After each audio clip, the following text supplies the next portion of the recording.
मला अतिशय आनंद आहे। निधी वितरणाची सुरुवात आम्ही कालपासून केली आहे। 1 कोटीपेक्षा जास्त आमच्या भगिनींना, आमच्या लाडक्या बहिणींना त्यांच्या खात्यामध्ये त्या ठिकाणी पैसे मिळतील। काल आणि आज आम्ही नोव्हेंबर महिन्याचा लाभ हा आमच्या सर्व लाडक्या बहिणींच्या अकाउंटमध्ये डीबीटी द्वारे उपलब्ध करून दिलेला आहे। आज सकाळी झाले 9 वाजता की आपल्या अकाउंटला 3000 रुपये जमा झाले म्हणून। नमस्कार माझ्या सर्व लाडक्या बहिणींनो, कसं काय चाललंय तुमचं? मजेत ना? लाडक्या बहिणींच्या खात्यात 3000 रुपये जमा होत आहेत। आज मी तुमच्यासाठी घेऊन आलोय एक अशी बातमी जी सगळ्यांच्या मनात असलेल्या गोंधळाचं पूर्ण समाधान करणार आहे। एक आनंदाची बातमी जी तुमचा चेहरा फुलवेल, तर दुसरी दुःखद बातमी जी तुमच्या काळजाला धक्का देईल। मला माहीत आहे, कालपासून तुमच्या फोनवर, व्हॉट्सॲपवर आणि झोपडीवाल्यांच्या चर्चेत 2 अगदी वेगवेगळ्या गोष्टी ऐकायला मिळत आहेत ना। एकीकडे कोणीतरी ठरवून सांगतोय, अहो नोव्हेंबर डिसेंबरचे 3000 आलेत बाई, माझ्या खात्यात आलेत। तर दुसरीकडे कोणीतरी गंभीर चेहऱ्याने सांगतोय, छे खोटं आहे, 10 जिल्ह्यांमध्येच पैसे बंद झालेत। आता तुम्ही काय मानणार, कोणाचे ऐकणार? तुमचं डोकं गरगरत असेल हे मला माहीत आहे। म्हणूनच आज मी या दोन्ही बातम्यांमधलं रहस्य उलगडून तुमच्यासमोर संपूर्ण सत्य ठेवणार आहे। हा व्हिडिओ पूर्ण ऐकल्याशिवाय सोडू नका, कारण शेवटच्या सेकंदापर्यंत महत्त्वाची माहिती येणार आहे। चला मग सुरुवात करूया। आत्ताच तर माझ्या एका भगिनीने फोन केला होता। आवाजातली घाई स्पष्ट ऐकू येत होती। ताई, खरंच पैसे आलेत का? माझ्या खात्यात तर काही दिसत नाहीये। पोस्ट ऑफिस समोर रांगा आहेत, पण माझ्या नावाचं काही नाही। काय करू? अशीच तुमची ही स्थिती असेल ना? मग ऐका, हे प्रथम ध्यानात घ्या। होय, पैसे येत आहेत, ही 100% खरं आहे। मुख्यमंत्री देवेंद्र फडणवीस आणि एकनाथ शिंदे सरकारने नोव्हेंबर आणि डिसेंबरचा हप्ता एकत्र देण्याचा निर्णय घेतलाय। सरकारने यासाठी 9000 कोटी रुपयांची मोठी रक्कम बाजूला काढली आहे। गेल्या सोमवारी म्हणजे 29 डिसेंबर रोजी राज्यातील 12 जिल्ह्यांमध्ये हे पैसे महिलांच्या खात्यात पडू लागलेत। Post office, state bank, Maharashtra bank यांच्यासमोर ज्या रांगा दिसतायत त्या खऱ्याच आहेत। काही भगिनींनी ते पैसे काढूनही घेतलेत, म्हणजेच ही प्रक्रिया सुरू झाली आहे हे नक्की। काल सुद्धा 30 डिसेंबर रोजी 8 जिल्ह्यात पैसे जमा झाले आणि आज 31 डिसेंबर वर्षाचा शेवटचा दिवस। या दिवशी सुद्धा उरलेल्या जिल्ह्यात नोव्हेंबर डिसेंबरचा हप्ता एकत्रित जमा होणार आहे। ज्यांना या 3-4 दिवसात पैसे मिळणार नाही त्यांचा केवायसीचा प्रॉब्लेम असू शकतो। जरी तुम्ही केवायसी पूर्ण केली आणि तुमच्या फॉर्मची तपासणी झाली असेल तर संक्रांतीपूर्वी तुम्हाला 3 हप्ते नोव्हेंबर, डिसेंबर आणि जानेवारी असे एकूण 4500 रुपये तुमच्या खात्यात जमा होतील। त्यामुळे तुमचं नवीन वर्ष आणि संक्रांत गोड होणार आहे, यामध्ये काही दुमत नाही। 14 जानेवारीपूर्वी 3 हप्ते तुम्हाला मिळणार म्हणजे मिळणार, हे 100% सत्य आहे। पण मग दुसरी बातमी कुठून आली? 10 जिल्ह्यांमध्ये बंद झालं असं म्हणण्याचं कारण काय? बरं, हेही थोडं खरं आहे, पण संपूर्ण सत्य नाही। हे ऐका, एक गंभीर गोष्ट घडली आहे। लाडकी बहीण योजनेचा फायदा घेण्यासाठी काही ठिकाणी बेईमानी झाली आहे। कल्पना करा, अंदाजे 21000 पुरुषांनी महिलांची नावं चोरून खोटी कागदपत्रे बनवून हा लाभ घेतल्याचं सरकारकडे सापडलंय। एवढंच नव्हे तर ज्या कुटुंबांची स्थिती चांगली आहे, ज्यांचं वार्षिक उत्पन्न 2.5 लाखांपेक्षा जास्त आहे, ज्यांच्याकडे 10 एकरांपेक्षा जास्त जमीन आहे, अशा संपन्न घरांतील महिलांनीही ही योजना वापरल्याचं दिसून आलंय। यामुळे खऱ्या गरजू बहिणींवर अन्याय होत होता। म्हणून सरकारने काही जिल्ह्यांमध्ये तपासणी सुरू केली आहे। जिथे हे प्रकरण खूप गंभीर आढळलं तिथे पैशांचं वितरण तात्पुरतं थांबवलं आहे। म्हणजे कायमचे बंद नाही, पण तपासणी पूर्ण होईपर्यंत प्रलंबित आहे। हे योजना न्याय्य व्हावी म्हणून केलेलं एक पाऊल आहे। आता तुम्ही विचार करत असाल, मग माझा जिल्हा यापैकी काय? मला पैसे मिळतील की नाही? चला हे स्पष्ट करू। काही जिल्ह्यांची नावं दोन्ही बातम्यांमध्ये येतात, जसं की धुळे, नंदुरबार, नांदेड, परभणी, पालघर, जालना, बीड। याचा अर्थ काय? याचा अर्थ असा की या जिल्ह्यातील काही तालुक्यांमध्ये तर पैसे दिले गेलेत, पण त्याच जिल्ह्यातील इतर भागांमध्ये तपासणी सुरू असल्यामुळे विलंब होऊ शकतो। उदाहरणार्थ, धुळे जिल्ह्यातील धुळे शहरात पैसे आले असतील, पण सिंदखेडा तालुक्यात तपासणी चालू असेल, त्यामुळे तिथे थोडा वेळ लागू शकतो। हे झालं तपासणीची बाजू। पण आता यापेक्षा महत्त्वाची गोष्ट म्हणजे तुम्ही पैसे मिळवण्यासाठी काय करू शकता। हे लक्षात ठेवा, ज्या बहिणी सर्व नियमांनुसार पात्र आहेत त्यांना पैसे नक्की मिळतील। फक्त तुम्हाला काही गोष्टी बारकाईने तपासाव्या लागतील।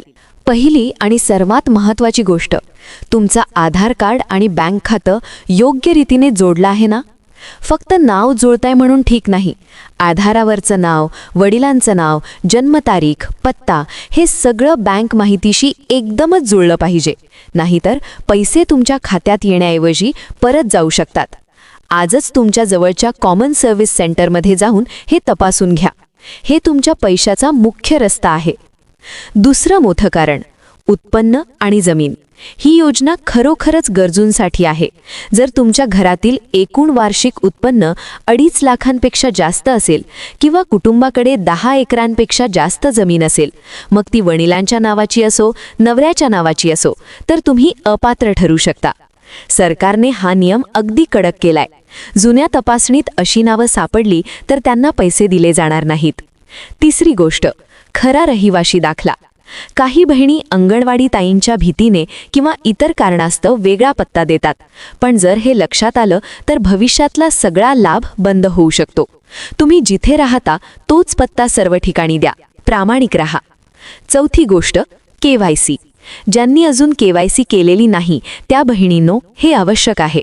तुमचा मोबाईल नंबर बँकेशी जोडला आहे ना? OTP येतो तो तुमच्याच नंबरवर येतो का? हे तपासा.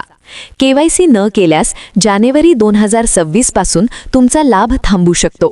आजच बँकेत भेट द्या आणि हे क्लिअर करा. आणि पाचवी सर्वात जरुरीची गोष्ट, फसवणुकीपासून दूर राहा.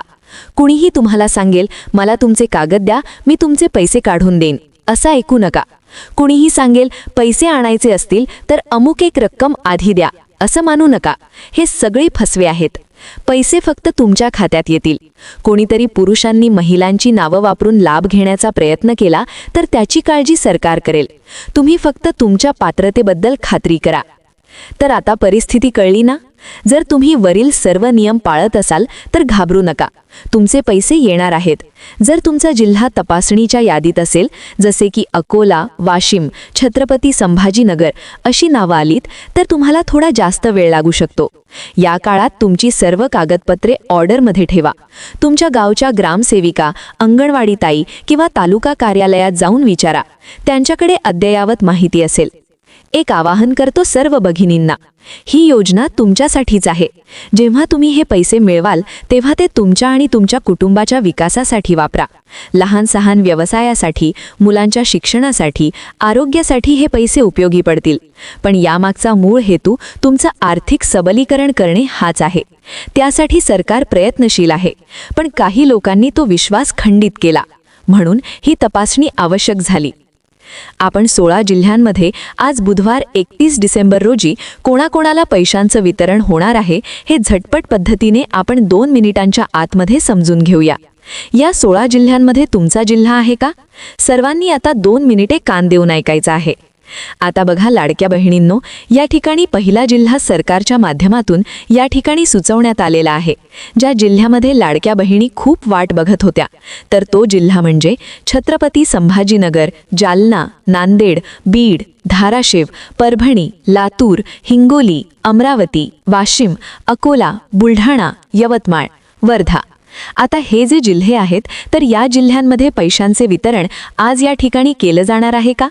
केलं जाणार आहे. कारण या जिल्ह्यातील लाडक्या बहिणींच्या घरामध्ये शेतकरी कुटुंब जास्त आहे आणि गोरगरीब महिला या ठिकाणी ओळखले जातील. या जिल्ह्यांना गोरगरीब लाडक्या बहिणींचे जिल्हे म्हणून ओळखले आहे. त्यामुळे या लाडक्या बहिणींना आज या ठिकाणी पैशांचे वितरण होणार आहे. आता बघा, सगळ्यात महत्त्वाचं म्हणजे तुम्हाला पैठणी साडी पिवळ्या व केशरी रेशनधारकांना मिळणार आहे. यासाठी काही महत्त्वाच्या अटी आहेत. आता जे जिल्हे सांगितलेत फक्त याच जिल्ह्यांमध्ये मिळणार आहे. यासाठी तुमचं उत्पन्न 2.5 लाखांच्या आतमध्ये पाहिजे. आणि सगळ्यात महत्त्वाचं म्हणजे तुमचा जमिनीचा जो सातबारा आहे त्यावरती तुमचं 10 एकरपेक्षा जमीन कमी पाहिजे. त्यानंतर पुढची आता पात्रता लावण्यात आली. तुमच्या घरामध्ये सरकारी सेवेमध्ये कोण सुद्धा नसलं पाहिजे. यासाठी तुम्हाला आता एक साडी देखील वाटप या ठिकाणी गोरगरीब महिलांच्या जिल्ह्यांमध्ये करण्यात येणार आहे. तर ती आता कशी वाटप होणार आहे ते तुम्हाला आता सांगणार आहे. आणि त्यानंतर लगेचच तुम्हाला या ठिकाणी KYC प्रक्रिया कशी करायची, मोबाईलवरती KYC केली नसेल तर ती कशी करायची ते देखील तुम्हाला आता या ठिकाणी सांगणार आहे. पहा, आता या ठिकाणी नवीन वर्षाच्या 1 जानेवारीपासून आता तुम्हाला काय करणार आहे सरकार? तुम्हाला रेशन धान्य दुकानांमध्ये वेगवेगळ्या डाळ्या असतील, तेल असतील, रवा असेल, त्या ठिकाणी गहू तांदूळ वाढवून देण्याचा देखील निर्णय होण्याची शक्यता सूत्रांमार्फत वर्तवण्यात आली. यासोबतच लाडक्या बहिणी जर पात्र असतील, लाडकी बहिणी योजनेचा हप्ता घेत असतील, तर महाराष्ट्र सरकारच्या माध्यमातून त्यांना एक साडी गिफ्ट देखील देणार असल्याची शक्यता वर्तवण्यात आली. ती तुम्ही चौकशी रेशन धान्य दुकानामध्ये करायची आहे. त्यानंतर सगळ्यात महत्त्वाचं म्हणजे तुम्हाला या ठिकाणी KYC प्रक्रिया कशी करायची आहे? तर लक्षात ठेवा लाडक्या बहिणींनो, KYC प्रक्रिया तुम्ही या ठिकाणी तुमच्या मोबाईलवरती, जर तुमचा मुलगा एखादा हुशार असेल किंवा नातू हुशार असेल तर त्याच्याजवळ जायचं आणि त्यांना मोबाईलवरती YouTube वगैरे व्हिडिओ त्या ठिकाणी दाखवून द्यायचा आहे की KYC प्रक्रिया लाडक्या बहिणीची कशी करावी. यावरती तुम्हाला 100 व्हिडिओ त्या ठिकाणी दिसतील. त्या व्हिडिओमध्ये बघून KYC प्रक्रिया त्यांनी जशा प्रकारे सांगतात तशा प्रकारे तुम्ही करून घ्यायचं आहे. परंतु 31 डिसेंबरच्या आतमध्ये KYC नक्की करून घ्या, असं या ठिकाणी सरकारच्या माध्यमातून सांगण्यात आले. शेवटी मित्रांनो आणि बहिणींनो, एक गोष्ट नक्की लक्षात ठेवा, बातम्यांवर अंधविश्वास ठेवू नका. फक्त सरकारी संकेतस्थळे, जिल्ह्याचे अधिकृत बुलेटिन किंवा मान्यताप्राप्त बातम्यांच्या चॅनलवरूनच माहिती घ्या. व्हॉट्सअपवर येणारे फॉरवर्ड संदेश बहुतेक वेळा गोंधळ निर्माण करतात. तुम्ही प्रत्यक्ष कार्यालयात जाऊन विचारा, तर तुम्हाला खरी माहिती मिळेल. आमच्यासोबत राहिल्याबद्दल खूप खूप धन्यवाद. हा व्हिडिओ तुम्हाला उपयुक्त वाटला असेल तर चॅनलला सबस्क्राईब करणे, लाईक बटन दाबणे आणि बेल आयकन दाबून सर्व नोटिफिकेशन चालू ठेवणे विसरू नका. तुमच्या मैत्रिणी, बहिणी, शेजाऱ्यांपर्यंत हा व्हिडिओ नक्की शेअर करा, जेणेकरून सर्वांचा गोंधळ दूर होईल. तुमच्या खात्यात पैसे पडोत, तुमचं आयुष्य समृद्ध होवो, अशा शुभेच्छा. जय महाराष्ट्र.